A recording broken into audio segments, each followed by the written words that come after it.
А вы знаете, что стало с огромным арсеналом немецкого оружия после падения фашистской Германии? Вы вообще представляете масштабы этого вооружения? Я расскажу, куда делись миллионы винтовок и тысячи ракет, а самое главное, как эта дележка чуть не стала началом новой мировой войны. Кстати, часть этого вооружения хранят до сих пор. В конце покажу где. Что стало с оружием? Но давайте буду рассказывать по порядку, ведь тут есть о чем поговорить. После победы союзных сил они столкнулись с огромной задачей разоружения и демилитаризации. Германия, когда-то могучая военная держава, лежала в руинах, а ее военная машина казалась разбитой. Но окончание этого конфликта стало началом нового, который чуть не привел мир к трагическим последствиям. Сразу после войны союзные силы начали обширную операцию по захвату, каталогизации и контролю остатков арсенала немецкой армии. А он был огромен, уж поверьте. Это было не просто собирание разрозненного оружия на поле боя, а задача, которая требовала тщательной документации и стратегического подхода, чтобы это оружие никогда больше не использовалось в конфликтах. Захват немецкого оружия начался с того момента, как немецкие войска сдавались.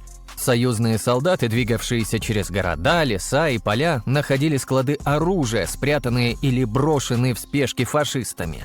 Часть сразу шло в дело, а часть передавалась глубоко в тылы.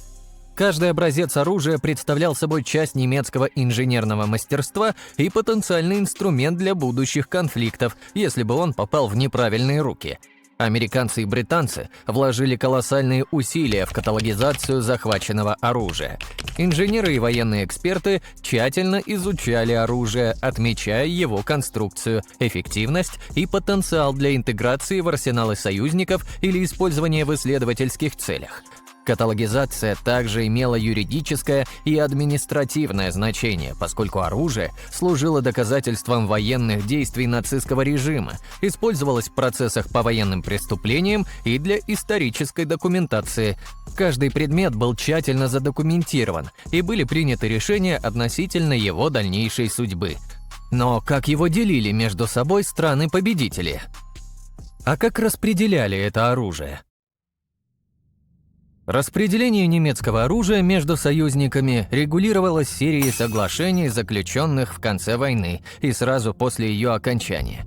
Эти соглашения направлены на обеспечение справедливого и сбалансированного распределения, соответствующего вкладу каждой страны в военные усилия. Однако понятия «справедливость» и «сбалансированность» были субъективными в контексте различных стратегических интересов союзников и нарастающего напряжения холодной войны.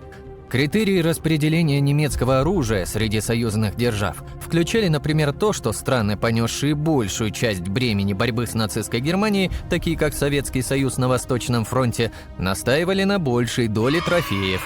Каждый союзник оценивал, что ему нужно для укрепления своих военных возможностей и сдерживания будущих угроз. Это означало, что более продвинутые или специализированные системы вооружений часто забирались державами с техническими знаниями для их использования или обратного проектирования. Германия была разделена на зоны оккупации, и оружие, найденное в каждой зоне, в основном контролировалось оккупационной властью. Это разделение повлияло на распределение, но также привело к переговорам между союзниками по поводу конкретных типов вооружений. Соединенные Штаты и Советский Союз стремились обеспечить себе передовые технологии для своих арсеналов и использовать их как рычаг в идеологическом конфликте, который сильно назревал. Я об этом еще расскажу, но чуть позже. Результат распределения. Борьбу за немецкие военные технологии можно рассматривать как начальный этап холодной войны, когда каждая сторона стремилась получить преимущество. Разделение также отражало изменения в глобальной динамике власти. С возникновением Соединенных Штатов и Советского Союза как супердержав, в то время как европейские страны, хоть и также одержали победу, достаточно сильно ослабли из-за войны. Кроме того, некоторые виды оружия были предоставлены странам, не принимавшим непосредственного участия в конфликте, но ассоциированным союзниками в рамках военных программ помощи, направленных на укрепление Запада перед лицом воспринимаемой советской угрозы. Что, как вы сами можете понять, только подливало масло в огонь. Распределение немецкого оружия оказало долгосрочное влияние на глобальный военный баланс и развитие послевоенных технологий. Да и не стоит забывать про прогрессивность немецкой военной машины. Многие виды оружия и технологии, захваченные союзниками, повлияли на проектирование и разработку новых систем вооружений в последующие десятилетия. Например, немецкая ракетная технология стала основой как для советской, так и для американской космических программ. Что получил Советский Союз? На Восточном фронте после Второй мировой войны Советский Союз вышел не только победителем, но и как стремящаяся утвердиться на мировой арене супердержава. Большие запасы немецкого оружия и технологий, захваченные Красной армией, представляли уникальную возможность для СССР усилить свою военную мощь и технологическое мастерство, заложив основу для его позиционирования в зарождающейся холодной войне с Америкой. Советский подход к захваченному немецкому арсеналу был прагматичным и стратегическим. В отличие от западных союзников, которые часто больше интересовались технологическими возможностями полученного вооружения, Советы сосредоточились на немедленном переоснащении всей своей армии. Немецкие танки «Панзер», зенитные орудия и знаменитая штурмовая винтовка CTG-44 стали основой вооружения, которое поставлялось союзникам в странах Восточного блока. Зачем годами ждать новых разработок, когда у тебя уже более современное оружие в руках? Настоящим сокровищем для Советского Союза, однако, стали передовые технологии и исследования, оставленные немцами. Ракета В-2, первая в мире дальнобойная управляемая баллистическая ракета, стала особенно интересным объектом для изучения. Но влияние Германии не ограничивалось ракетостроением. Советская авиационная промышленность значительно выиграла от немецких исследований в области реактивных двигателей и аэродинамики.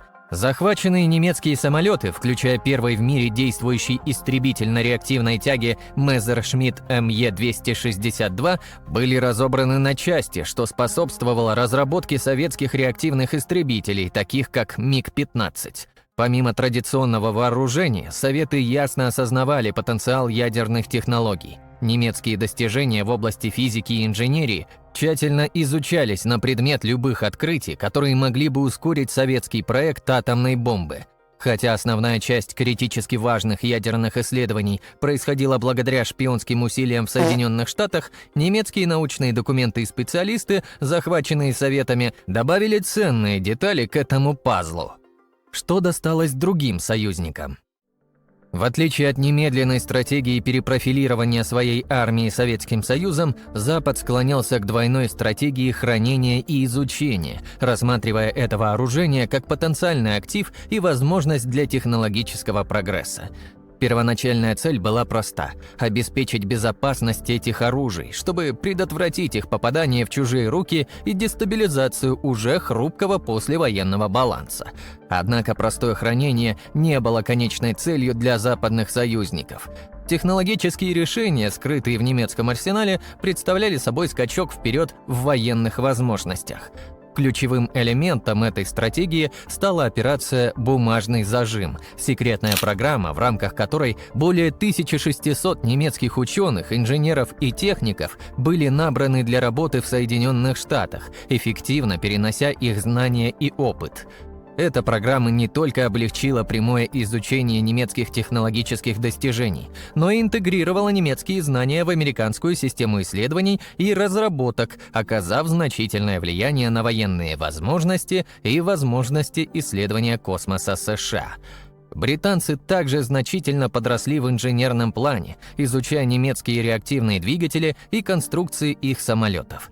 Захваченные истребители Messerschmitt Me-262 и их двигатели были тщательно проанализированы британскими инженерами, что повлияло на разработку собственных реактивных самолетов в Великобритании.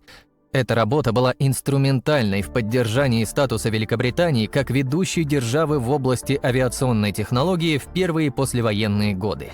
Возможно, наиболее символичным примером использования западными союзниками немецкого оружия в исследовательских целях стало американское и британское изучение ракеты В-2. В Соединенных Штатах захваченные В-2 служили как инструменты исследования, так и основой для развивающихся программ баллистических ракет и исследования космоса Америки. И я просто обязан рассказать о том, как, отобрав у Германии оружие, ее вновь начали вооружать. Зачем? Сейчас объясню. Зачем вновь начали вооружать Германию? Сразу после Второй мировой войны мысль о перевооружении Германии была неприемлема для большинства мира, учитывая все еще свежие воспоминания о войне. Но так было буквально пару лет. Нарастающее напряжение холодной войны быстро изменило геополитический ландшафт. Спуск железного занавеса через половину Европы потребовал создания сильного антикоммунистического союза, и стратегическое положение Западной Германии сделало ее ключевым элементом стратегии западной обороны против Советского Союза. Разумеется, путь к перевооружению был полон политических препятствий. Союзные державы, особенно Франция, испытывали глубокие опасения по поводу вновь вооруженной Германии. Воспоминания о двух мировых войнах, начатых германской агрессией, тяготели над царящими в мире дискуссиями. Однако Соединенные Штаты с их стратегической перспективой, сформированной возникающим конфликтом холодной войны, взяли на себя инициативу в этом процессе. Угроза со стороны Советского Союза стимулировала к принятию прагматичного подхода к интеграции Западной Германии в Западный оборонительный пакт, что в конечном итоге привело к созданию Бундесвера – Федеральных вооруженных сил Германии в 1955 году. Практические аспекты быстрого создания надежных оборонительных сил привели к первоначальному использованию доступных ресурсов, включая бывшее вооружение вермахта. Это решение вызвало немало споров, учитывая символическую и историческую нагрузку, которую несло это оружие. Однако непосредственная необходимость функциональной армии для укрепления сил НАТО перевесила это опасение. Избыток вооружений времен Второй мировой войны, от стрелкового оружия до артиллерии, был отремонтирован и выдан вновь сформированным войскам Бундесвера.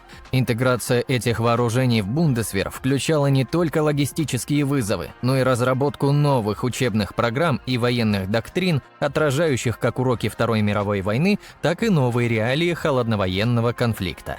Многие бывшие офицеры и солдаты вермахта, которые были тщательно проверены на нацистские связи и признаны чистыми, играли ключевую роль в этом процессе, внося ценный опыт в формирование Бундесвера.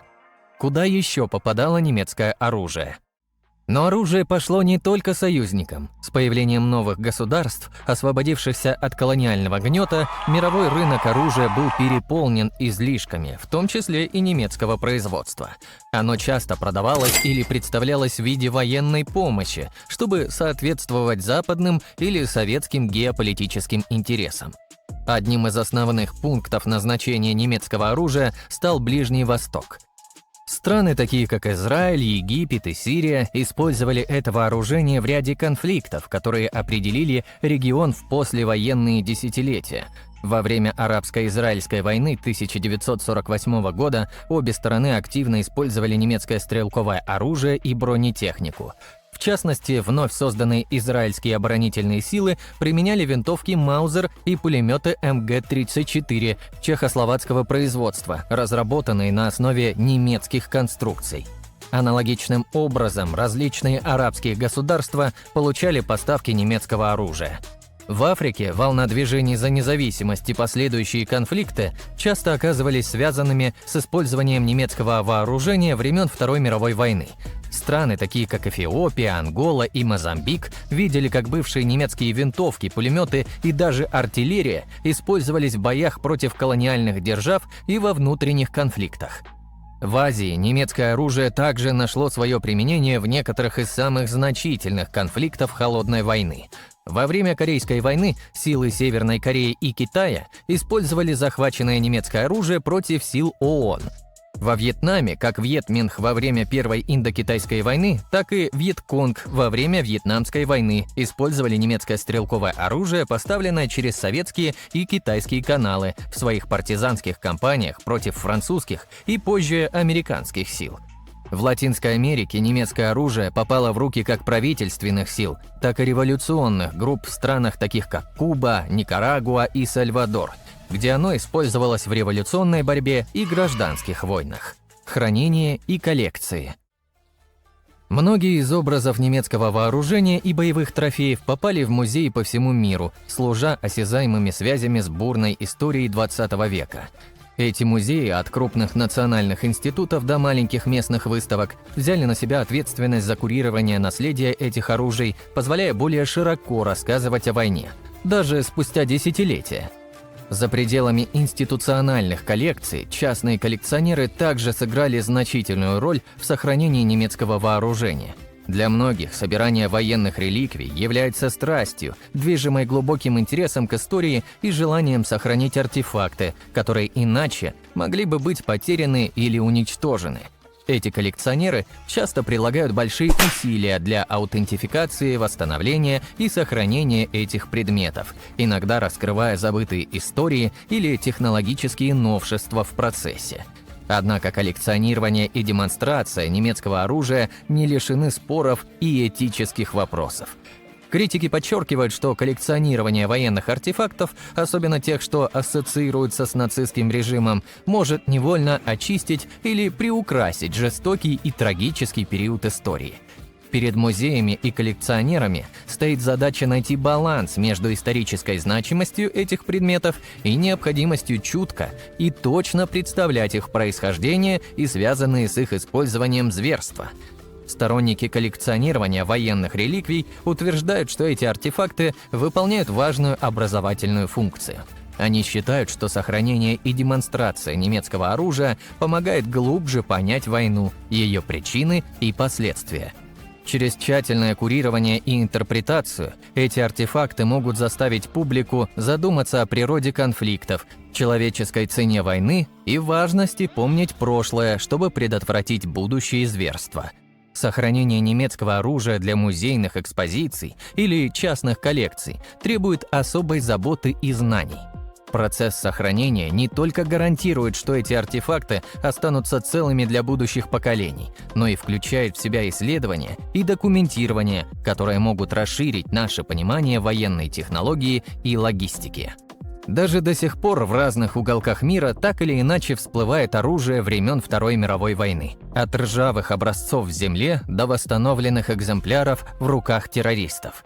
Что лишний раз напоминает нам, как долго длится эхо войны.